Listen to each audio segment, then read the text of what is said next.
Oke, ambil nafas dulu sebentar. Materinya banyak hari ini.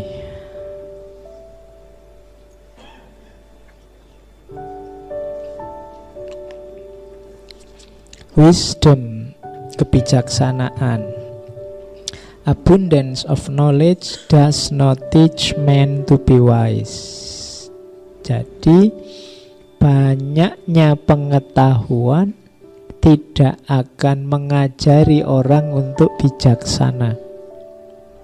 Nah, ini kritik pada kita yang hanya maunya mengoleksi pengetahuan. Keponya luar biasa tapi hidupnya tidak jadi lebih baik. Mengoleksi pengetahuan tapi pengetahuan itu hanya jadi ingatan di kepalanya yang tidak manfaat, tidak mengefek pada kebaikan hidupnya. Jadi banyaknya pengetahuan tidak serta-merta membuat orang jadi bijaksana.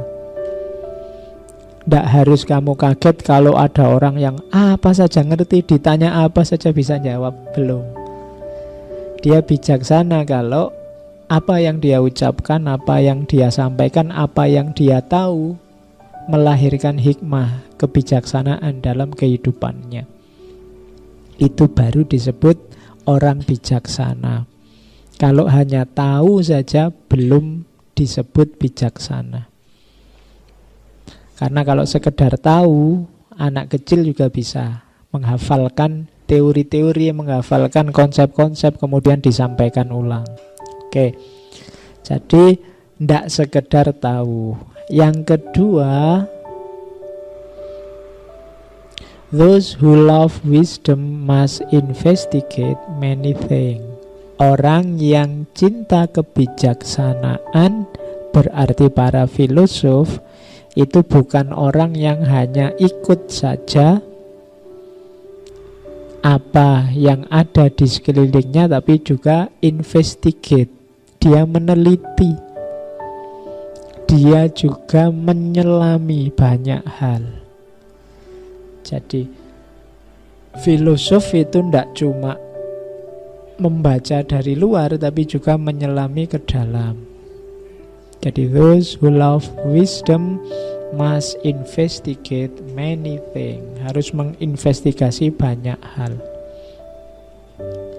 Oke, itu sama. Di bawah juga ada those who love wisdom must investigate many things. Apa yang dilakukan applicant for wisdom do what I have done. Orang yang menjalankan kebijaksanaan pasti melakukan apa yang sudah aku lakukan. Apa yang aku lakukan? Inquire within. Apa yang diinvestigasi pertama-tama? Menginvestigasi diri sendiri. Membaca, menyelami diri kita sendiri. Hasilnya apa? Itu kalimat terakhir. People ought to know themselves. Orang harus tahu tentang dirinya. Tapi pada akhirnya yang akan dia simpulkan adalah I am as I am not. Aku ternyata bukan aku. Jadi kalau kita menyelami diri, ketemunya biasanya aku yang bukan aku. Kenapa? Karena kita itu biasanya menganggap diri kita itu bla bla bla bla. Tapi begitu kita selami, ternyata tidak begitu. Jadi I am as I am not. Oh, ini termasuk oposisi tadi. Jadi ternyata aku itu bukan aku.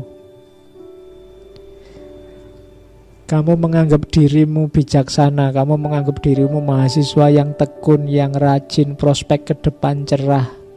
Itu begitu kamu selami dirimu, ternyata tidak begitu, Pak. Baru sadar saya.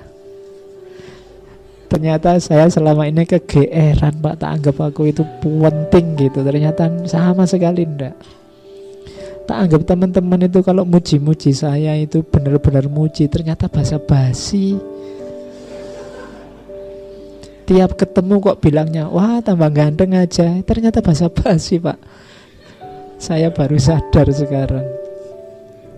Nah, itu I am as I am not. Dari mana kesimpulan itu muncul?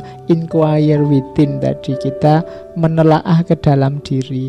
Dan itulah yang dilakukan seorang filosof yang love wisdom, yang tidak sekedar mengoleksi pengetahuan.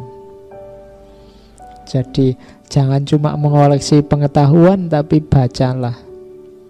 Apa yang dibaca? Dirimu sendiri. Kalau sudah membaca diri, apa yang ditemukan? I am as I am not. Ternyata aku ini bukan aku. Oh, itu maknanya luas sebenarnya. I am as I am not. Kalau masuk ke dunia sufi nanti jadi beda lagi. I am as I am not itu. Jadi ternyata aku ini bukan aku.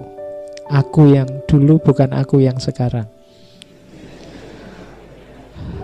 Ya, lagumu kan itu. Terus dilanjutkan tentang kebijaksanaan lagi. Dog bark at what they don't understand. Ini nyindir luar biasa. Anjing itu menggonggong pada apa yang tidak mereka mengerti. Berarti apa? Orang itu semakin banyak ngomong menunjukkan dia tidak paham. Kalau sudah paham ya diem.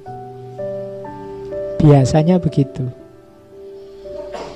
Jadi kalau orang sibuk bahas sesuatu, apalagi sambil menyalah-nyalahkan yang lain tentang sesuatu itu, biasanya dia belum paham, belum yakin benar dengan pandangannya. Dog bark at what they don't understand. Jadi anjing itu kan begitu. Kalau ada orang lewat yang dia tidak tahu, dia curiga kan, terus dia menggonggong pada apa yang tidak dia paham. Makanya kalian ayo dikurangi menggonggongnya. Ya, jadi kenapa? Ya menunjukkan kita belum paham. Jadi jangan terlalu banyak menggonggong. Kita sibuknya pada yang tidak kita pahami. Oke, nasihat yang selanjutnya, it's not too late to seek a newer world. Masih belum terlambat untuk mencari dunia yang baru. Hidup ini hakikatnya perubahan. Kekurangan kita banyak, ya pasti. Ayo kita perbaiki, kita bangun dunia yang baru. Masih belum terlambat. Tidak ada kata terlambat kita untuk membangun dunia yang baru. Meskipun pemilu sudah selesai, menteri sudah dipilih, tidak apa-apa. Sudah yang jalan biar jalan, kita bangun dunia yang baru. Dan yang terakhir, kuncinya untuk bisa membangun dunia yang baru apa? Kesadaran. Kenapa kesadaran? Karena other men are unaware of what they do when they are awake, just as they are forgetful of what they do when they are asleep. Banyak orang tidak sadar apa yang mereka lakukan saat sadar, sebagaimana mereka lupa apa yang mereka lakukan saat tidur. Hidup kita ternyata sering tidak sadar. Tidak sadar itu berarti melakukan sesuatu tanpa pertimbangan-pertimbangan, tanpa disadari. Biasanya ini karena rutinitas-rutinitas, karena tekanan masyarakat sekitar macam-macam yang kita jalan begitu saja, tidak reflektif, tanpa ada kesadaran. Maka kalau kita tidak sadar, ya kita susah membangun dunia yang baru. Jadi syarat pertama kesadaran. Pengetahuan saja belum cukup, harus ada kesadaran.